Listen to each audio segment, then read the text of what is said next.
Você veja o quanto o Lula tem em um ano suado para aumentar 6, 7 pontos na sua popularidade.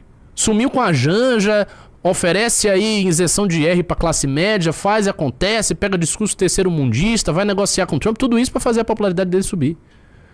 Ao passo que uma operação no Rio de Janeiro, de duração limitada, contra o Comando Vermelho, fez a popularidade de um governador saltar. Todos os governadores viram. O que significa que os governadores têm interesse. Você sabe o que eles não têm? Eles não têm coragem. Em geral, eles não têm coragem. Para peitar quem? Para peitar o STF, a presidência da República, que obviamente é uma presidência da República conivente com a criminalidade, a presidência do PT, e a imprensa. Então, eles têm medo de 3 instâncias. O STF, o Judiciário em geral, né? Enfim. A presidência da República conivente e a imprensa. O que a gente faz? A gente traz os governadores, coloca os governadores e as polícias, começa a fazer de forma nacionalizada com o exército, porque o exército está submetido ao presidente. O presidente do Brasil é a autoridade máxima do exército. Ok? Ele tem, né, o chefe em armas, sei lá como se chama, mas tem uma nomenclatura. O presidente tem isso. Então você coloca o presidente, chama os governadores para si, e fala com os governadores. A gente vai começar isso aqui e nós não vamos parar. Não importa qual seja a decisão do Ministério Público ou do Judiciário. Se surgir uma decisão que diga, vocês têm que parar isso, vocês têm que fazer tal coisa, a gente simplesmente não vai fazer. Ponto final. A presidência não fará. A operação não vai parar. E aí, se vem a decisão do STF contra a União, o presidente chega e diz, não vamos parar. Vamos continuar. E aí? O STF faz o quê? Chefe das Forças Armadas, comandante em chefe, é isso. O STF faz o quê? Veio a decisão. O presidente está com o exército e está com as polícias dos estados.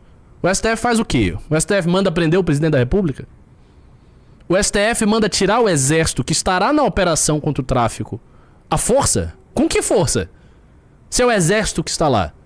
Se são as polícias que estão lá. É a polícia que está lá, irmão. É o exército que está lá. O STF tira como? Vai o quê? Vai o Alexandre de Moraes tirar no tapa? Quem que vai tirar? Quem que vai fazer o quê? Não faz nada. Não faz. Sabe por que não faz? Porque você gera um impasse. A gente tem que entender o seguinte. O judiciário são juízes togados. Eles têm canetas. Eles têm, sabe, decisões que dependem da construção burocrática funcionar e tal. Eles não têm por si só poder. Nenhum desses caras tem poder.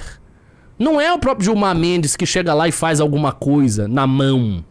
Ele é só um senhor careca. Ele não vai fazer nada. Entendeu?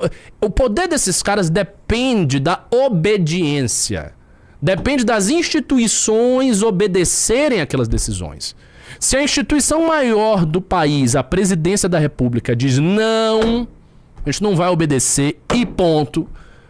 E o exército tá junto. E as polícias dos principais estados do Brasil estão juntas. O que o STF faz? Nada. Eu vou dizer o que o STF faz. Coloca o rabo entre as pernas e fica quieto. É isso que faz. E todos os TJs. E todos os ministérios públicos do Brasil. Estaduais ou federal. Se você tem um impasse institucional, eles não fazem nada. Eles não fazem. Eles não têm coragem de fazer. Não tem como fazer. Eles param. É sério. É porque no Brasil não tem macho pra fazer nada aqui, porra. Os caras não têm coragem. A gente viu, por exemplo, o que aconteceu recentemente, né, com o Senado. E nós vimos lá a fala do presidente do Senado. Fala fraca. Ah, porque a gente respeita muito os poderes e blá blá blá. Pô. Isso seria inconcebível de uma presidência nossa. Uma presidência nossa jamais teria uma fala como essa. A fala seria, nós não faremos. Ponto. E aí? Acabou. Se você faz isso aí, ser fininho já era.